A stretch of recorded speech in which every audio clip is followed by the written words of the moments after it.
Baik, Assalamualaikum warahmatullahi wabarakatuh. Selamat siang Bapak Ibu sekalian. Pertama-tama yang saya hormati Ibu Beva Lakusumasari selaku dosen pembimbing saya. Kemudian ada Bapak Suripto selaku dosen penguji 1 saya, dan juga ada Ibu Agustina Pustulasari atau Mbak Ari selaku dosen penguji 2 saya. Perkenalkan, di sini saya Bagas Sofyan Trianggara, mahasiswa MKP 2016. Di sini mendapat kesempatan untuk mengikuti ujian sidang skripsi. Seperti itu. Untuk judul dari skripsi saya itu sendiri yaitu efektivitas keterlibatan pemangku kepentingan dalam kebijakan MRT Jakarta. Analisis isi media sosial Twitter tahun 2019. Latar belakang penelitian saya membahas mengenai media sosial, bagaimana dikatakan oleh Mehmet et al. Bahwa media sosial merupakan cara baru dalam berkomunikasi antara masyarakat dengan pelayan publik itu sendiri. Di sini media sosial dimanfaatkan karena mempermudah proses demokrasi, dapat diakses secara real time, dan juga menghasilkan interaksi secara intens. Selain itu, di media sosial masyarakat tidak hanya berperan sebagai klien atau pengguna, tetapi justru masyarakat dapat berperan sebagai partner atau co-kreator. Karena beberapa transportasi publik itu sendiri memanfaatkan media sosial, sehingga praktik untuk melibatkan masyarakat secara luas untuk membentuk isu publik, pembuatan keputusan, dan juga pengembangan kebijakan ini disebut sebagai stakeholder engagement atau SE. Selama 10 tahun terakhir sudah banyak penelitian SE yang bermunculan. Kenapa MRT Jakarta? Karena MRT sebagai sebuah kebijakan berdasarkan TomTom Traffic Index itu mampu menurunkan tingkat kemacetan Jakarta yang turun sebesar 8% setelah adanya MRT ini. Kemudian memang MRT sendiri untuk sektor transportasi publik itu memiliki sosial media yang paling aktif dan responsif di antara transportasi publik yang lain. Sehingga pertanyaan penelitian saya adalah, pertama, bagaimana tipe pesan yang terbentuk di MRT Jakarta pada media sosial Twitter, kemudian bagaimana juga efektivitas stakeholder engagement dalam media sosial tentang MRT Jakarta. Tujuan daripada penelitian ini adalah yang pertama untuk mengidentifikasi tipe pesan yang berkembang, kemudian kedua untuk memanfaatkan efektivitas stakeholder engagement dalam merumuskan atau mengubah kebijakan menggunakan media sosial. Untuk studi literatur saya menggunakan dua teori. Yang pertama yaitu media sosial, khususnya kategorisasi penggunaan media sosial di transportasi publik menurut TCRP tahun 2012. Di sini ada 5 kategori. Yang pertama itu adalah penyampaian berita terkini. Ini sifatnya jangka pendek, seperti peringatan layanan, kondisi mendesak, kecelakaan, kenaikan tarif, atau rute baru. Kemudian yang kedua ada penyampaian informasi publik. Ini sifatnya lebih umum, seperti informasi mengenai tarif layanan, bentuk layanan, waktu layanan, dan lain sebagainya. Yang ketiga ada keterlibatan masyarakat. Di sini organisasi transportasi itu berusaha menjangkau masyarakat secara informal. Jadi di sini aspek-aspek yang diakomodasi itu seperti kritik dan saran dari pengguna itu sendiri.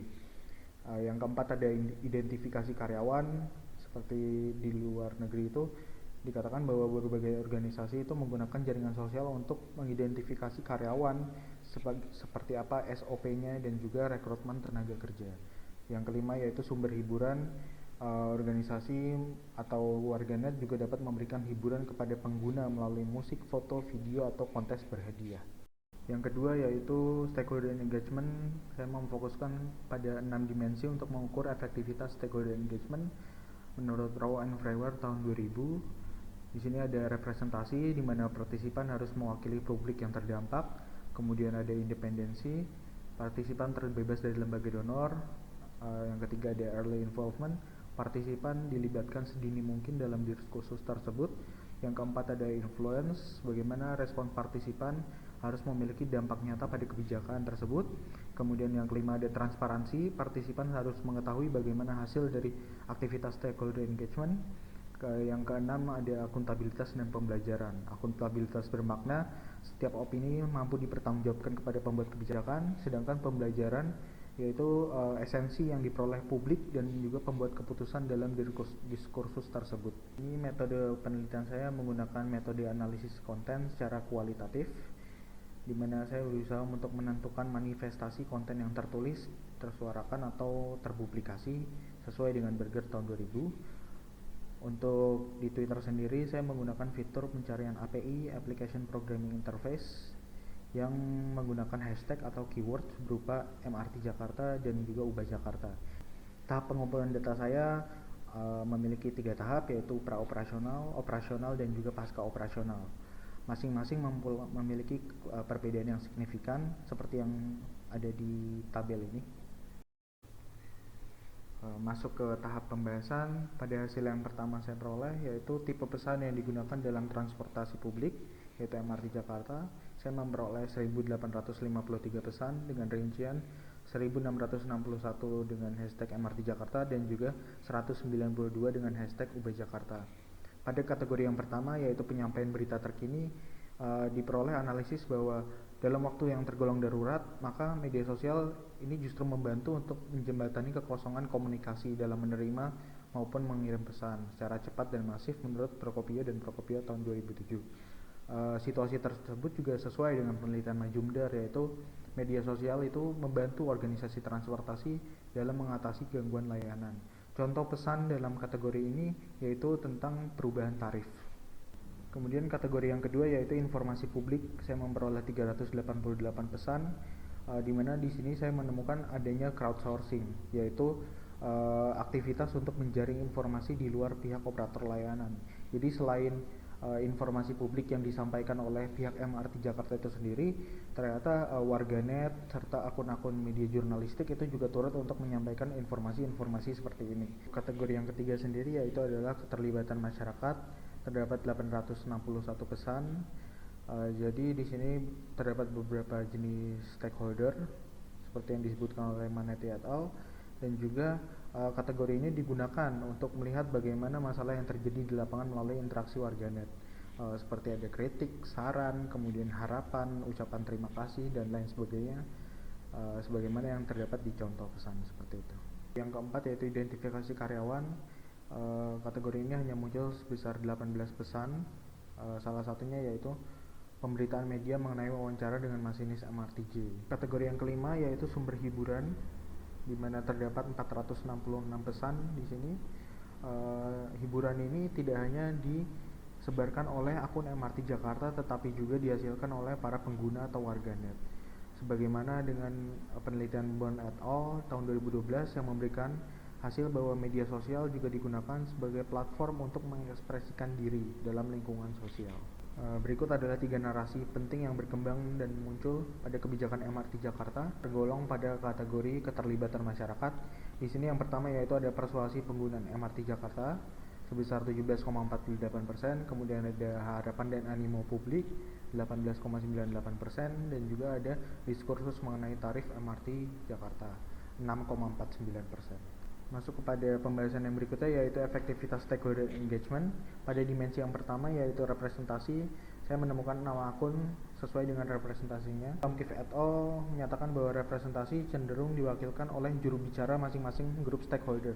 Sedangkan pada fenomena media sosial MRT Jakarta ini, opini itu justru tanpa harus memiliki juru bicara, sehingga lebih inklusif. Itu dimensi independensi, yaitu individu atau kelompok stakeholder harus terbebas dari lembaga donor. Sedangkan pada media sosial Twitter ini sulit untuk menentukan apakah warganet tersebut dapat dinilai independen atau tidak, karena maraknya keberadaan cuitan berbayar dan sulitnya identifikasi pesan untuk membedakan mana yang berbayar dan mana pesan yang tergolong independen. Itu dimensi early involvement, bagaimana stakeholder itu dilibatkan sedini mungkin. Pada kasus MRT Jakarta ini saya rasa sudah tercapai, tetapi pemantik diskursus itu bukan pemerintah tetapi justru media atau akun jurnalistik. Ada dimensi influence, bagaimana aktivitas engagement ini mampu membawa pengaruh atau menghasilkan perubahan pada suatu kebijakan.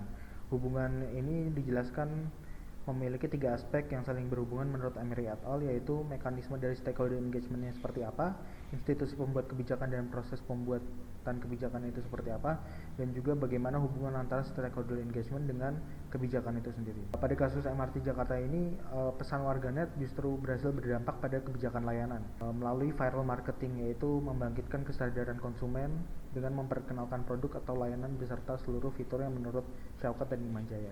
Sebagaimana yang bisa dilihat di tabel berikut, tipe pesannya dan juga pengaruhnya itu seperti apa. Untuk dimensi transparansi ini Ini mempertimbangkan bagaimana hasil engagement disajikan kepada publik yang lebih luas. Unsurnya sendiri itu terdapat dua, yaitu transparan secara proses atau transparan secara hasil. Nah, aktivitas engagement di MRT Jakarta ini tergolong sebagai transparan secara hasil, di mana tarif MRT itu disepakati oleh eksekutif dan legislatif, serta tingkat aksesibilitas publik dan politik itu sudah tercapai, tetapi gagal dipenuhi ketika publik ingin mengetahui kesepakatan apa yang terjadi antara eksekutif dan legislatif itu sendiri. Yang terakhir yaitu dimensi akuntabilitas dan pembelajaran. Di sini unsur pembelajaran berfungsi secara optimal, di mana kelompok stakeholder dengan para pengambil keputusan itu saling diuntungkan.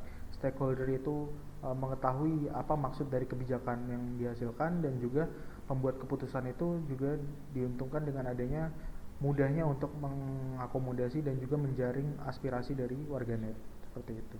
Tetapi untuk unsur akuntabilitas di sini sulit tercapai karena tidak ada pihak yang menjembatani antara stakeholder dengan pembuat keputusan itu sendiri. Sampai pada tahap kesimpulan, di sini penelitian saya menemukan kesimpulan bahwa pada kategorisasi tipe pesan, engagement ini dominan pada periode penelitian ini, yaitu sebanyak 861 pesan.